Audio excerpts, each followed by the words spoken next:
15층에서 뛰어내렸는데 하나도 안 죽고 다 살았대요. 왜 살았게요?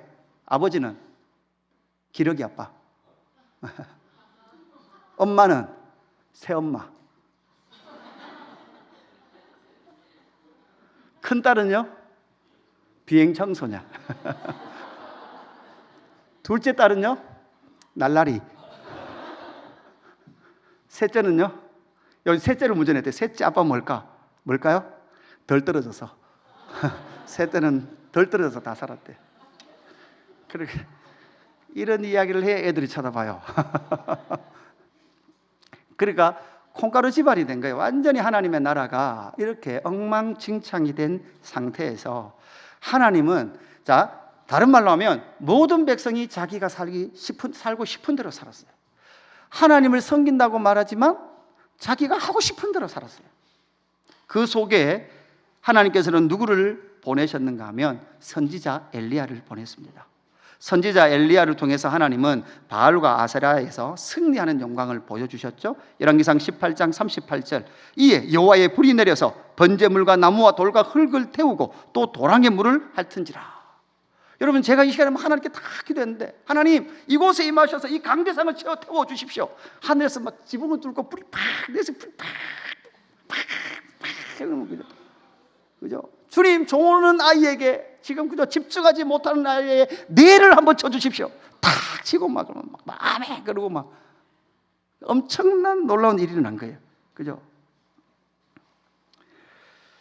이렇게 불이 내려서 그 모든 물을 뿌려놓은 제단이 다 타버렸어요. 그뿐만 아니라 이세벨에게도 승리를 하게 되죠. 열왕기상 18장 40절 우리 같이 읽을까요? 자, 같이 읽습니다. 시작. 엘리야가 그들에게 이르되 바알의 선지자를 잡되 그들 중 하나도 도망하지 못하게 하라 하매 곧 잡은지라. 엘리야가 그들을 기손 시내로 내려다가 거기서 죽이니라. 네, 아멘. 네. 지금도 여러분 이스라엘 그 갈멜산에 가면 지금 또 이게 상이 있어요. 그죠? 이 엘리야가 칼을 들고 선지자들 다, 거짓 선지자들을 딱 죽이는 그런 상이 있어요. 그죠? 그러니까 이 450대 1로 싸워서 누가 이겨요? 엘리야가 이겨요. 그리고 그 450명을 다 죽여버립니다. 이거 누가 승리인 겁니까? 엘리야의 승리요? 하나님의 승리입니다. 그뿐만 아니라 가뭄에서 승리했습니다. 3년 넘게 비가 오지 않았는데 열왕기상 18장 45절 조금 후에 구름과 바람이 일어나서 하늘이 캄캄해지며 큰 비가 내리는지라 아합이 마차를 타고 이스라엘로 가니 이렇게 말하죠. 3년 동안 비가 안 왔는데 갑자기 손바닥만한 구름이 쫙 떨어더니, 그죠? 비가 쫙 내리는 거예요. 멋지게 이 엘리야가 비가 올 겁니다. 그리고 딱 비가 내리더라는 거죠. 여러분, 제가 예언할까요? 내일 아침에 비가 안 옵니다. 예, 믿으세요. 내일 약간 더 추울 거예요. 그죠? 이렇게 바람이 좀 불고 추울 거예요. 이렇게 될 때 여러분 그 18장 39절 한번 같이 찾아서 읽어볼까요? 18장 39절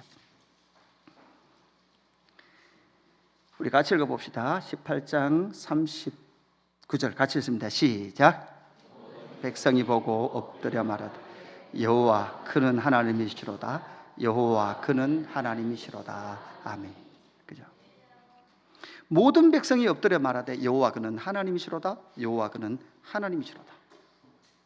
그러니까 모든 백성이 그 영광을 보고 여호와는 하나님이십니다 라고 지금 뭐 하고 있어요? 찬송하고 있어요. 영광을 돌리고 있어요. 여러분, 그러면 여러분 누가 이긴 거예요? 엘리야가 이긴 거예요. 하나님이 이긴 거예요. 그러면 이제 어떻게 돼야 됩니까? 이제 하나님의 나라의 그 우상 세력들은 다 떠나가고 엘리야가 진짜 하나님의 말씀을 선포하며 이 나라가 회복되어져야 되는데, 지금 그 다음 날 되니까 분위기는 어떻게 해요? 좀 뭐가 이상해지는 거예요. 승리의 영광을 보았습니다. 450명을 쳐 죽였습니다. 비가 내렸습니다. 그렇게 승리한 것 같은데 지금 갑자기 상황이, 그렇게 승리했으면 모든 것이 엘리야 중심으로 돌아가야 되고 여론도 지금 엘리야를 향하고 있는데, 그런데도 불구하고 엘리야 입장에서는 낙심할 일들이 생기기 시작하는 거예요. 따라합시다. 승리했는데 이게 아닌가 보. 이게 아닌가 봐요. 뭐가 이상해요. 여러분, 저는 이 말씀을 묵상하면서 오늘 우리가 말씀을 묵상하는 내용과 연결해 보면 여러분, 그렇죠. 예수 그리스도를 믿었어요. 예수 그리스도는 여러분 무엇에 승리하셨습니까? 사망에서 승리하셨고, 원수로부터 승리하셨고, 세상 권세, 마귀 권세에 이기시고 승리하셨죠. 그 예수 그리스도를 믿어서 그 막 영광의 복음 가운데 그렇게 있었어요. 그런데 그 예수 그리스도를 믿고 나니까 여호와 그는 하나님이시로다, 여호와 그는 하나님이시로다, 이렇게 막 찬양하면서 복음의 은혜와 그 구원의 영광을 누렸어요. 그런데 삶으로 돌아가면 그 복음의 영광과 구원의 은혜와 승리의 영광이 막 내 삶에 계속 막 일어나요? 아니면 내 삶이 조금만 어려우면 죽겠다가 나와요? 죽겠다가 나오는 거예요. 그 속에 하나님은 엘리야를 이끌어서 오늘 세미한 소리를 들려주세요. 세미한 소리. 따라합시다. 세미한 소리. 여러분, 우리는 하나님의 세미한 소리를 들어야 합니다. 그렇지 않으면 복음의 영광과 승리의 영광이 있는 것 같은데, 그런데도 불구하고 우리의 삶에 들어가면 여러분 어떻게 되는가 하면 우울해요. 낙심이 찾아와요. 왜 그럴까요?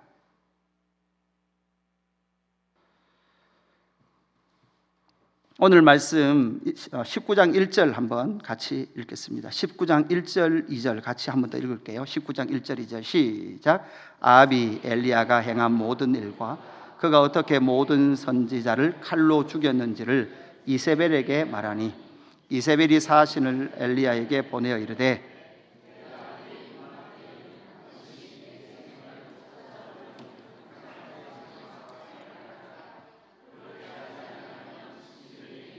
벌 위에 벌을 내림이 마땅하니라 한지라. 아멘.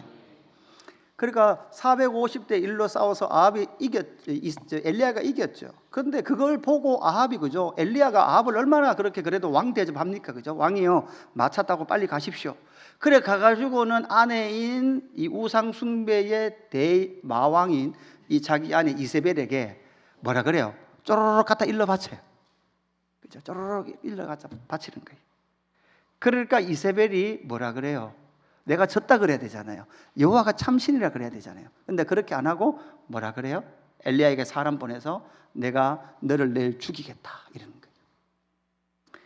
하나님 편에 서서 승리한 것 같았지만 이 엘리야의 삶의 형편은 내일 죽은 목숨이 될 그런 위기에 처해 있는 상황이 펼쳐지더라라는 거죠. 다시 정리를 드리면 여러분, 이것입니다. 우리가 이 땅에 예수를 믿고 복음의 영광과 승리의 영광을 얻었다고 말하지만 그럼에도 불구하고 여러분 삶의 현장에 들어가야 되죠. 여러분, 최근에 우리 교회나 주변 교회나 또 이 땅의 대부분 많은 가정들이요, 경제적 어려움에 많이 처하는 것 같아요. 앞으로 한 1년, 2년은 더 갈 것 같아요. 계속해서 그런 경제적 어려움들이 전 국가적이고 전 세계적 현상들로 많이 일어나는 것 같습니다. 그렇게 어려움들이 있을 때 지금 이 시대는요, 경제적으로 조금만 힘들어도 뭔가 마음이 좀 답답해요. 그죠? 여러분, 그렇죠? 카드 값 나오는 그날 되면 왠지 이렇게 가슴이 답답하죠. 예. 별로 쓴 것도 없는데, 그죠? 별로 쓴 것도 없는데 왜 이렇게 많이 나오는 거죠? 근데 열어보면 여러분 쓴 거 맞죠? 밑에 보면 다 맞아요. 그죠? 예. 샤브 입전용에서도 밥도 먹고, 그죠? 삼겹살도 먹고, 라면도 먹고, 다 맞아요. 그 엄청 나오는 거죠. 이러한 때로는 우울하고 낙심되는 그 삶 속에 우리는 어떻게 세미한 음성을 들어야 하는가라는 부분을 좀 나누길 원합니다. 첫 번째는요, 하나님의 나라를 가슴에 품어라, 이 말씀을 나누고 싶습니다. 지금 엘리야는 그냥 민족적 선지자로 서 있었던 사람이 아니에요. 민족주의, 그러니까 이스라엘이라는 그냥 그 나라를 사랑했던 것이 아니고 이스라엘이라는 그 나라는 어떤 나라입니까? 하나님의 나라예요. 여러분, 하나님의 나라, 여러분이 사랑해야 될 나라는요, 어떤 나라일까요? 하나님의 나라예요. 엘리야가 사랑했던 나라, 엘리야의 가슴 속에 있었던 그 나라는 바로 하나님의 나라 이스라엘이에요. 그냥 어떤 민족으로서, 한 민족으로서 이스라엘 자기 민족이 아니라, 여러분, 이 이스라엘은 여러분 어디였다고요? 하나님의 나라였어요. 하나님의 나라였기 때문에 하나님의 나라의 건립 목적, 하나님께서 이 나라를 세우신 목적, 여러분 물어봅시다. 하나님 나라를 세우신 목적이 뭡니까? 다른 말로 여러분, 하나님께서 이 교회를 세우신 목적이 뭡니까? 아니, 목사님 교회는 모르겠고 그냥 교회는 다니면 되는 거고, 내 목적이나 좀 이루어주십시오. 엘리야는 자기 목적으로 살지 않았어요. 하나님의 나라를 가슴에 품고 심장 뛰는 심장으로, 사실 여러분 450대 1로 싸우는 건 보통 문제일 거예요, 아닐까요? 보통 문제가 아니거든요. 10대 1로 싸우는 것도 힘든데 맞죠?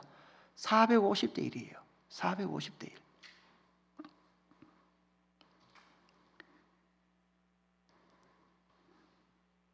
그 450대 1로 싸울 만큼 그의 심장 속에는 하나님의 나라가 들어가 있었다는 거죠. 여러분 10절 말씀, 오늘 10절 말씀 한번 읽어볼까요? 10절 말씀 같이 읽겠습니다. 시작.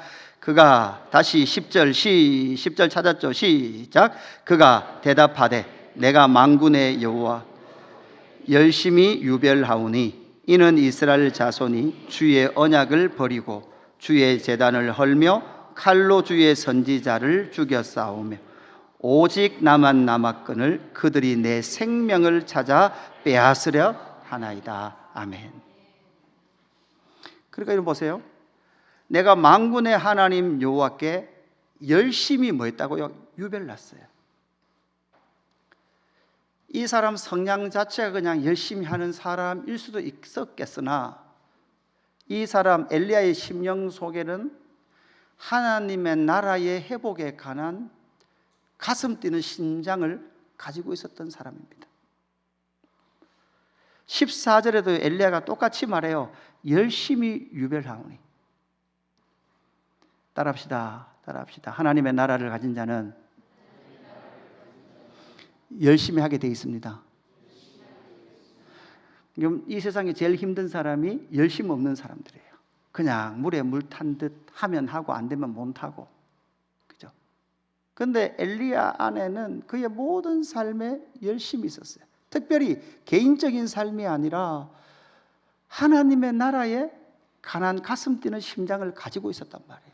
여러분 말씀드립니다. 여러분이 성도라면, 진짜 하나님 나라 백성이라면 여러분 하나님의 나라를 꿈꾸고 하나님의 나라를 가진 심장을 가지지 않고는요, 여러분 절대 행복할 수 없을 거예요. 제가 예언의 말씀을 드립니다. 여러분이 이 땅에서 이루고 싶은 걸 뭐를 이뤄도 사실은 행복하지 않을 거예요. 뭐가 찝찝할 거예요. 왜냐하면 우리의 영적 실체는 어디에 속했어요? 하나님의 나라에 속했어요. 여러분 하나님의 나라에 속했다면 그 하나님의 나라가 잃어버리고 하나님의 나라가 무너지고 하면 우리는 최소한 어느 정도 열심을 살아야 돼요. 독립운동가 정도는 살아야 된단 말이에요. 독립운동가 정도는. 나라를 잃어버렸는데, 나라가 엉망진창인데, 하나님의 나라에 하나님이 안 계신데 그걸 그냥 지나칠 수 있습니까? 여러분이 하나님 나라 백성인데 하나님이 여러분의 삶을 통치하지 않는다면, 여러분 돈이 없는 게 문제가 아니고 하나님이 통치하지 않는다면 그것 때문에 금식이라도 하고 하나님께 나가야 되는 삶이란 말이에요.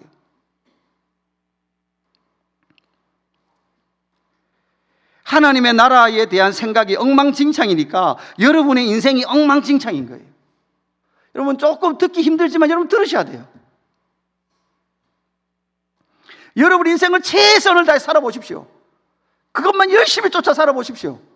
여러분에게 무엇이 주어지는지. 이 엘리야가 그 세미한 음성을 듣기 전에 그 듣는 여정 가운데 하나님의 나라를 가슴에 품었기에 여러분 뭐도 있어요.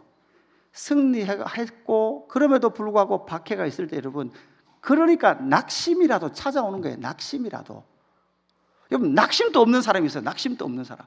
여러분 낙심이 좋은 거예요, 나쁜 거예요? 여러분 싫은 거긴 하지만 그러나 뭐가 있었으니까 마음이 떨어졌을 거 아니에요.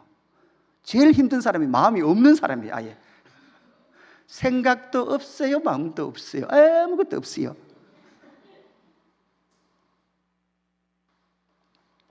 첫 번째 뭐라고요? 하나님의 나라를 가슴에 품어라. 그러면 낙심도 찾아올 거예요. 주중에 그 직장 신우의 임원들하고 만났어요. 임원들하고 만나 이야기하면서 목사님 지금 여러분 국감 기간이잖아요. 국감 기간인데 아침 6시 반에 출근한대요. 그것도 50대 다 40대 중후반 된 부장들이, 그죠? 신입들을, 젊은 직원들은 8시 50분에 온대요. 그리고 6시 10분에 퇴근한대요. 그런데 자기는 아침 6시 반에 간대요. 도착한대요. 그럼 밤 11시에 퇴근한대요.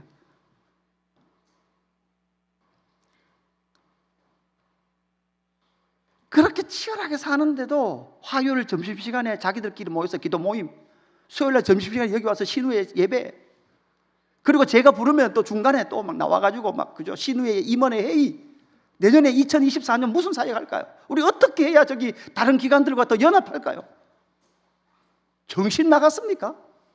왜 그래서 하냐고. 왜 그렇게 그 6시 반에 오는데도 그것도요 5시 새벽기도 갔다가 끝나자마자 바로 출근한대 걸어서.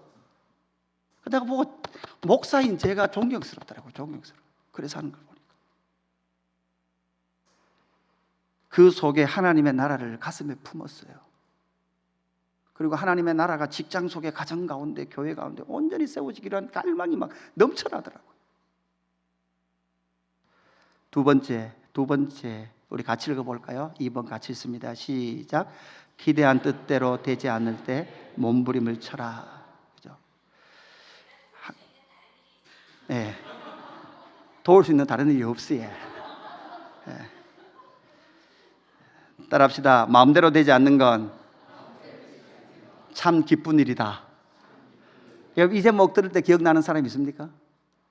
몇 년 전에 다니엘 기도회 할 때 순복음 교단의 목사님 한 분이 간증하시면서 이 말씀하셨어요. 마음대로 되지 않는 건 참 기쁜 일이다. 예. 여러분 하나님 나라를 살아가는 하나님의 백성들은 마음대로 되지 않는다라는 걸 빨리 인식하는 게 철드는 거예요. 여러분 갈등이 넘치면 계속 넘치는 이유는 내 마음, 내 뜻대로 하려고 하니까 그런 거예요. 여러분 자식과의 갈등도 뭐 때문에 그래요? 내 마음대로 하고 싶은 거예요. 내 말 들으라는 거예요. 그죠? 여러분 말만 들으면 다 성공할 것 같지요? 그죠? 그러나 그렇지 않아요. 그렇지 않아요. 여러분 그렇게 되는 건 여러분 집에 차라리 여러분 개를 키우는 게 빠를 수 있어요.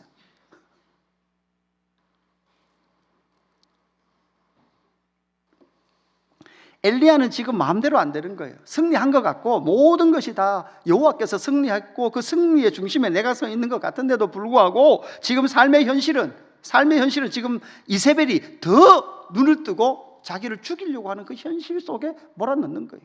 여러분 보십시오. 예수 믿고 하나님의 나라를 산다라고 막 열심히 하는데도 불구하고 여러분의 삶이 하나도 안 나아질 때가 있을 거예요. 나아지기는커녕 더 나빠질 때도 있을 거예요. 그때 엘리야가 어떻게 합니까? 3절 보십시오. 3절 이렇게 나오죠. 그가 이 형편을 보고 일어나 자기의 생명을 위하여 도망하여 유다에 속한 부엘세바에 이르러 자기의 사원을 그곳에 머물게 하고 자기 자신은 광야로 들어가 하룻길쯤 가서 한 로뎀 나무 아래에 앉아서 자기가 죽기를 원하여 이르되 여호와여 넉넉하오니 지금 내 생명을 거두시옵소서. 나는 내 조상들보다 낫지 못하리이다 하고. 이게 한 우울증, 이게 이제 거의 이제 중증을 넘어가는 증상이죠. 그러니까 중증 넘어가면 말로 입으로 뭐가 나온대요? 나 죽고 싶다는 말이 자꾸 나오는 거예요. 이게 여러분 주변에 나 죽고 싶다라고 말을 하는 사람은 좀 잘 보셔야 돼요. 이미 중증을 넘어간 거예요. 그런데 엘리야가 진짜 죽고 싶다는 건 뭐냐는 거예요. 자기의 삶에 무슨 문제가 있는 것이 아니라 하나님의 나라의 회복을 이렇게 꿈꿨는데도 불구하고 일이 되지 않는 거예요. 뭔가 승리한 것 같고 내가 이긴 것 같고 여호와가 이긴 것 같은데 자신의 삶의 환경과 하나님의 나라는 전혀 바뀌지 않는 것 같다고요.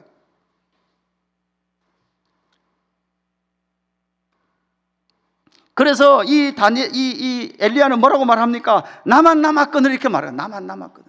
지난번 말씀드렸잖아요. 여러분 때로는 하나님의 나라가 이게 도대체 이게 무슨 꼬라지고 이런 마음들. 제가 이렇게 이 말씀을 준비하면서 지난 시간들을 쭉 이렇게 살펴봤어요.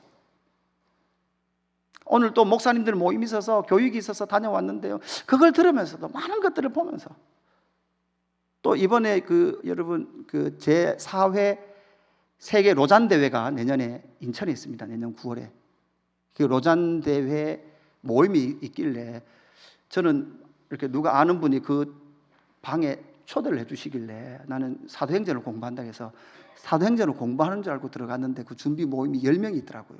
저는 거기 들어갔는데 그 단톡방에 오늘 이제 여기 계신 분들이 이제 조장입니다 이렇게 뜨더라고요. 뭔 조장이지?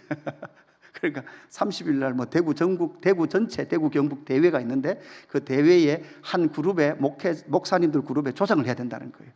그죠? 그러니까 희한해요, 그죠? 그냥 사도행전 공부하러 들어갔는데 졸지에 조장이 된 거죠. 근데 그런 상황들을 보면서 하나님이 왜 이렇게 다루어 오시고 그래도 예수 그리스도를 하나님께서 성장하며 하나님의 일을 맡기시는가라는 것을 이렇게 돌아봤을 때 제 속에도요 하나님의 나라긴 한데 뭔가 좀 문제가 있는 것 같아요. 그 마음이 참 많았던 것 같아요. 그래서 설교하거나 성경만 할 때 사실은 얼마나 교회를 많이 깠는지 몰라요. 이거 교회 틀렸다, 이거 잘못하는 거다.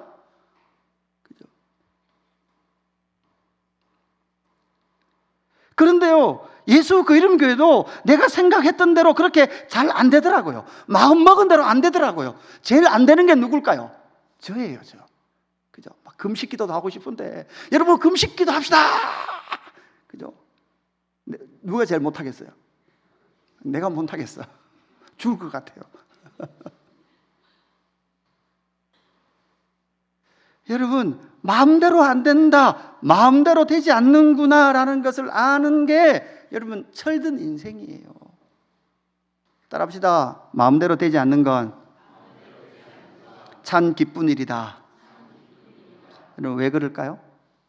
그걸 통과해야만 하나님의 세미한 음성을 듣거든요.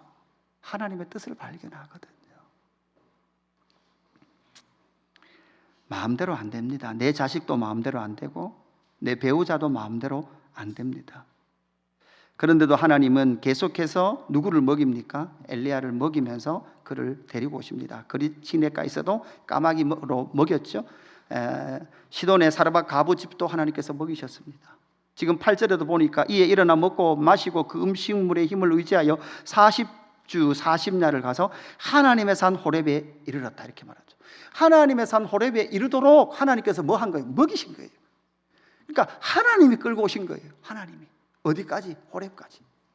그래서 여러분 참 독특해요. 하나님께서 먹이면서 오게 하셨는데도 9절 13절에 보면 하나님 또 뭐라고 말하는가 하면, 묻는가 하면 네가 어찌 여기 있느냐 이렇게 물어요.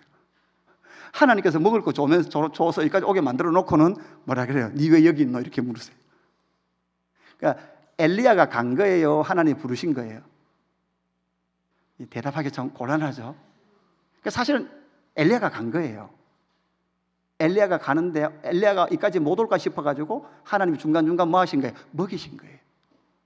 그러니까 여러분 그렇게 힘든데도 불구하고 그래도 살아서 계속해서 이렇게 교회를 계속 그래도 힘들어도 나오고 있고 예배를 나가고 있는 것은 어느 순간 하나님께서 먹이셔서 어디에 세우길 원하는 거예요?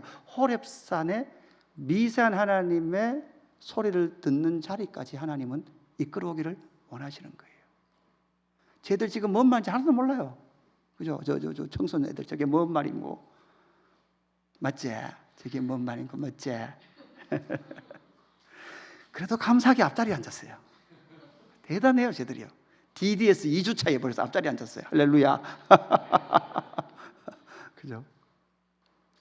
그러니까 2번 했는데 3년 해봐요. 막 난리 날 것 같아요, 아무래도. 따라합시다. 도망가더라도 여호와의 산으로 도망가자. 죄송한데요, 여러분이 도망갈라 해도 도망가는 방향이 하나님 산으로 가는 거예요. 시큰 도망을 가보이소. 그죠? 시큰 멀리 갔더니 처량하고 고나여 돌아보니 호렙산 앞이더라. 이렇게 되는 거예요. 그래서 기대한 뜻대로 되지 않을 때 몸부림쳐 보십시오. 몸부림쳐 보십시오. 누구 앞에서? 하나님 앞에서 몸부림쳐 보십시오. 이게 왜 이러냐고. 여러분 우리의 계산대로 하면 이렇게 안 돼야 돼요. 이렇게 되잖아요. 그러니까 내 계산대로 내 방법대로 이때까지 살았는데 안 됐으면, 여러분 이때까지 살아서 안 됐으면 앞으로 될까요 안 될까요? 내 계산대로 안 된단 말이에요. 그러면 빨리 내 계산을 접어넣으세요. 이건 안 되는구나, 내 계산의 방법으로는 안 되는구나. 그게 하나님 나라 백성들의 특징이에요. 내 계산대로 안 되니 하나님의 뜻, 하나님의 말씀 앞에 서야 되는 거죠. 세 번째, 결국 하나님의 말씀 앞에 서라라고 요청하고 계시는 것이죠. 여러분 11절부터 해서 12절에 보면 제가 예전에 처음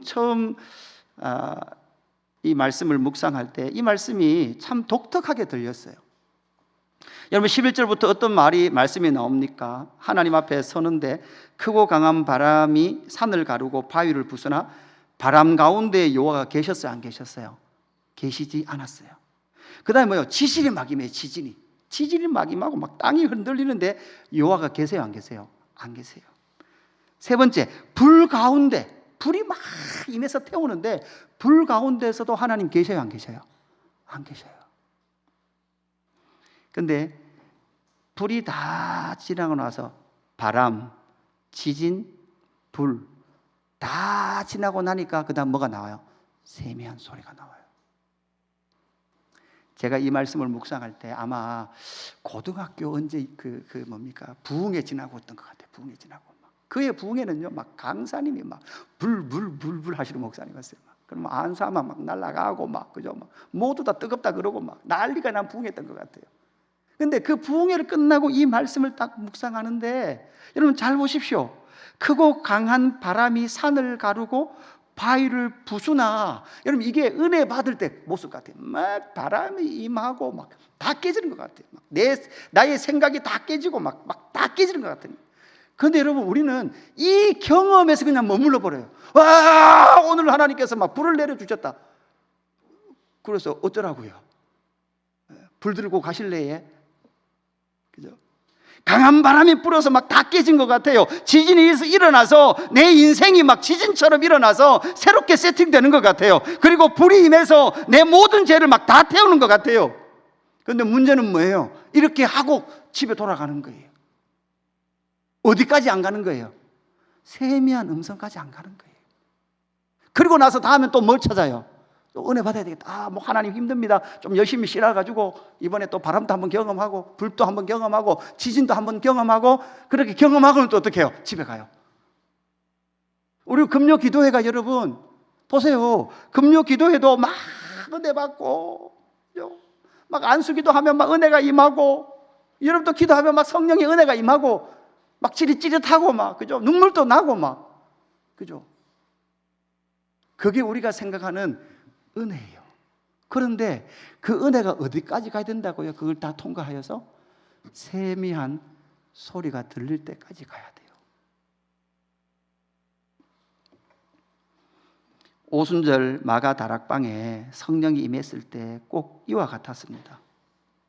성령의 바람이 불고 인생의 지축을 흔드는 역사가 있었고 회개의 불이 있었습니다.